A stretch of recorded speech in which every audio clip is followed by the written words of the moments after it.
What's up, Crypto Bro is back in the house. J'espère que vous allez bien. En ce jour du 7 juin, dans cette canicule incroyable, profitez-en, on le mérite. C'est temps de profiter un peu, quoi, tout le monde. Mais, malgré tout, il y a une réalité qui se produit présentement. Et cette réalité, c'est quoi? C'est un marché instable. On peut voir ici, à partir de Coin Market Cap, on peut voir présentement toute la crypto-monnaie en général. Vous voyez du rouge, du vert, du rouge, du vert. Il y en a qui progressent, il y en a qui progressent moins. Puis ceux qui progressent, c'est pas grand-chose, hein, c'est parce qu'ils avaient progressé avant, peut-être, puis ils redescendent. À part Theta, on peut voir Theta. Non, excusez, ça c'est semaine, si je me trompe pas. 7 jours, ouais, on est 7 jours, on va voir 24 heures, désolé.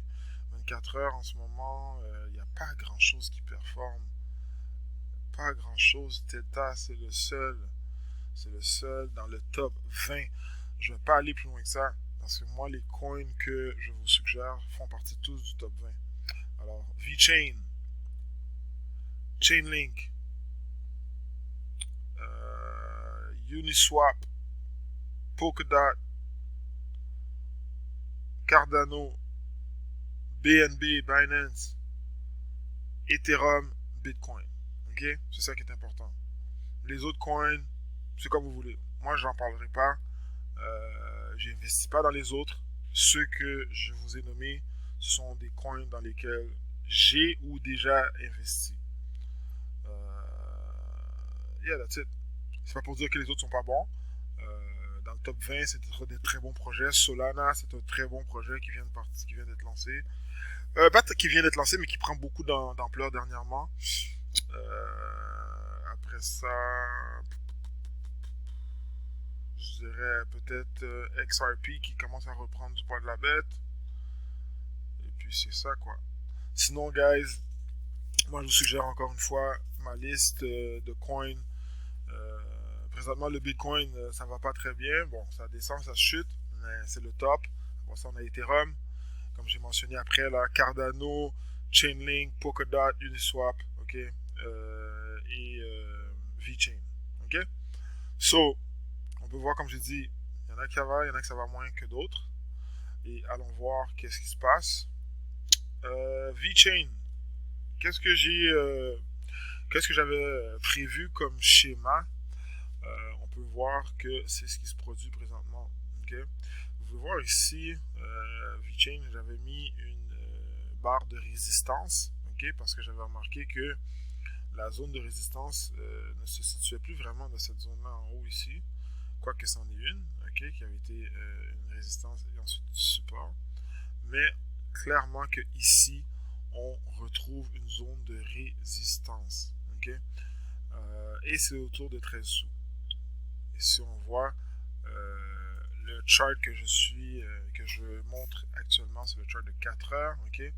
Alors, chaque chandelle qu'on regarde présentement, c'est des chandelles qui représentent un bloc de 4 heures. Alors, à l'intérieur de ce bloc de 4 heures, de ces blocs de 4 heures, au lieu d'avoir des higher high, on a été pas mal even. Alors, on arrive toujours au même chiffre, au même montant et on reteste les niveaux. Par contre, j'ai remarqué qu'il y a quand même une petite ascension et je vais vous la montrer ici. Comme ça, là, et là comme ça. Let's touch all of them together. Ok.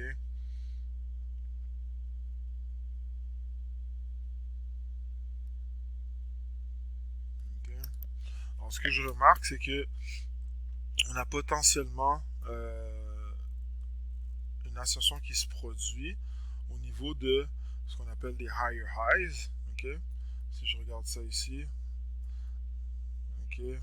Malgré qu'il y a un wick qui était très haut ici, qui donne l'impression que les autres sont plus bas, mais si je vais avec la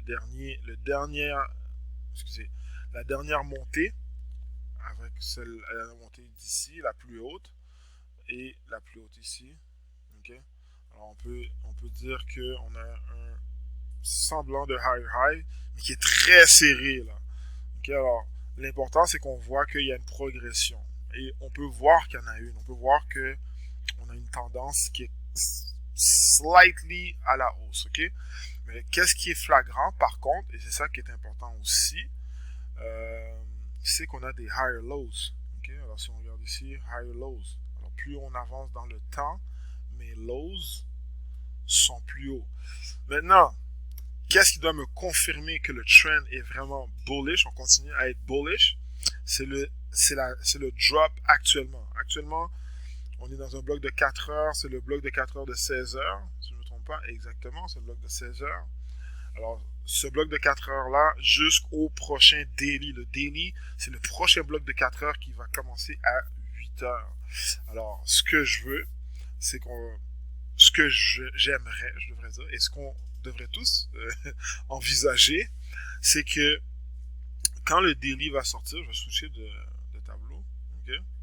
Quand le prochain tableau va sortir à 20h, mais ce qu'on veut essentiellement, c'est qu'il vienne rejoindre celui-là ici, comme ça. De la même façon, il part du milieu, parce que, dépendamment de où est-ce que ça va close, en bas d'une chandelle, c'est toujours où est-ce que ça... Pas toujours, c'est où est-ce que ça close, et puis là, c'est où est-ce que ça ferme. Ouvre ou ferme, dépendamment de l'heure donnée au moment que ça switch. Alors, à 8h, il va falloir déterminer est-ce que ça close là, ça close là. Et c'est là qu'on va voir où est-ce que le prochain bloc de 4 heures va nous amener. Est-ce qu'il va nous amener vers le bas ou vers le haut?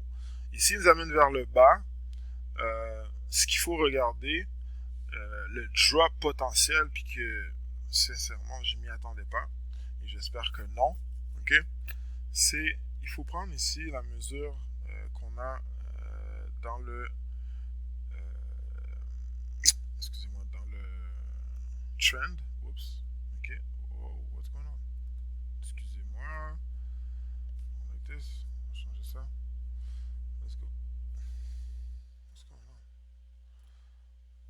There you go. Sorry. Si je viens d'ici et je regarde. Ok. Et on descend ici. On parle de 60, 69, 70. Ok. Et puis, comment je fais pour déterminer? Là, maintenant, qu'est-ce que j'ai fait? C'est que j'ai pris l'espace qu'il y a dans la grande ouverture. C'est où ce que ça a été le plus grand en premier. Et on s'entend que plus ça va vers l'avant, plus on avance, plus ça réduit. Alors, en prenant la partie la plus large, je peux déterminer environ, on dit 69, ou on va dire 70%. Ok, alors ce que je vais faire, je vais arrêter ici. Oups. Ça va nous donner une idée à peu près où est-ce qu'on va aller par rapport à où est-ce que nous sommes présentement. Alors, on va faire ça comme ça. Ici. Alors, si ça dope, s'il y a un dip, encore une fois, dans le daily, dans le prochain daily, alors on peut regarder approximativement, alors, on va se mettre, admettons, à la fin du candle précédent. On dit potentiellement c'est de là que ça va descendre pour aller vers son target. Come on, man. What's going on with this? Je suis désolé. Là. Yo. This is weird. Ok. Et on a dit 70%. Boom. Ok. Alors, potentiellement, V-Chain, si, c'est incroyable, là. Ce serait vraiment une vraie chute. Si le Bitcoin drop, connaît une autre correction, là, je devrais dire, ça serait pas 70% comme V-Chain, parce que V-Chain c'est un altcoin. Puis c'est ça l'important de comprendre, c'est que les altcoins fluctuent beaucoup plus que le Bitcoin. Alors peut-être que Bitcoin ça va être 30% si jamais ça dip de cette façon-là. Mais pour V-Chain, ça va probablement être le double. Alors il faut s'attendre que si ça va mal, mais il y a des fortes chances que V-Chain se rende à pratiquement 3 sous et demi. C'est incroyable. J'espère que non. Mais regardons l'effet inverse par contre. Okay? Parce qu'il y a l'effet inverse. Ça veut dire que si on bounce. OK? Et la raison pourquoi je fais ça, on fait ça essentiellement quand on voit des symmetrical triangles. Alors, j'ai un triangle ici qui me permet de constater une direction de mes actifs. Alors, si je fais ça comme ça, et que là, on monte, et qu'on fait 69, 70%, et regardez ça, incroyable, où est-ce que ça descend? Dans la zone de résistance. Alors, ce qu'on veut voir essentiellement, c'est que ça vient descendre directement. Sorry guys. Away. Alors que ça vient rejoindre le prochain daily potentiellement qui va venir remplir la zone ici, mais qui continue à s'appuyer sur le support et le trendline pour ensuite se déplacer dans ce style-là, comme ça, et partir, hit peut-être la résistance ici, revenir tester, et après ça repartir à nouveau et tester le niveau que j'ai mentionné tout à l'heure à j'ai oublié le montant, désolé. Je pense à peu près ici, là, $1,80, $1,90. D'après moi, c'est autour de ça, si je ne me trompe pas. Puis on peut voir ici qu'il y a bel et bien une résistance. Il y a eu plusieurs chandelles qui n'ont pas pu break le niveau. Et regardez où est-ce que je suis tombé exactement ici.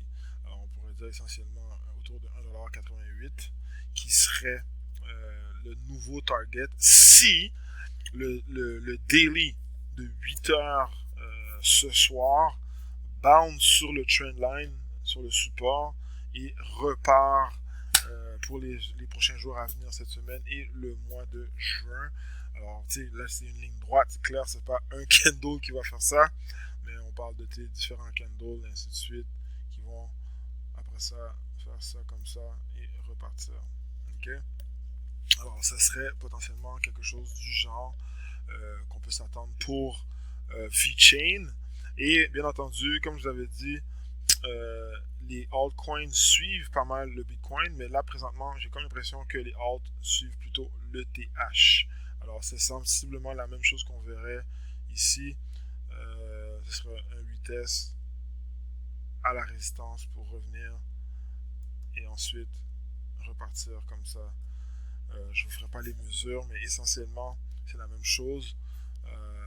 Et si jamais on doit redescendre, s'il y a un dip à cause du Bitcoin, mais c'est ici qu'on va venir se retrouver pour repartir et refaire le même schéma comme ça. Revenir ici et repartir encore. Ça, c'est pour le TH. OK?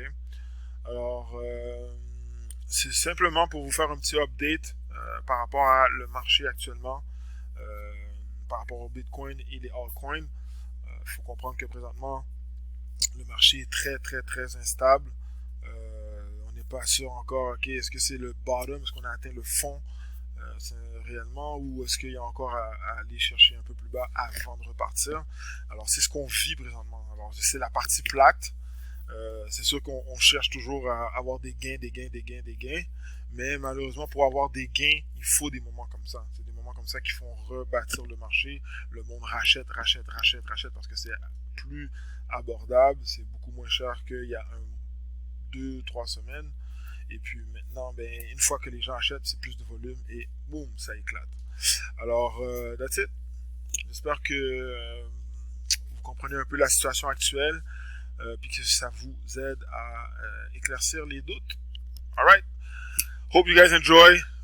Puis que vous avez encore un peu de USD ou USDC, USDT, stablecoin pour acheter les dips. Comme je vous avais mentionné, c'est le temps d'en profiter maintenant que ça drop, d'accumuler pendant que c'est en train de faire, on est en zone de ce qu'on appelle d'accumulation. Okay? Alors, allez-y et ne vous gênez pas. That's it. Let's make money. Peace.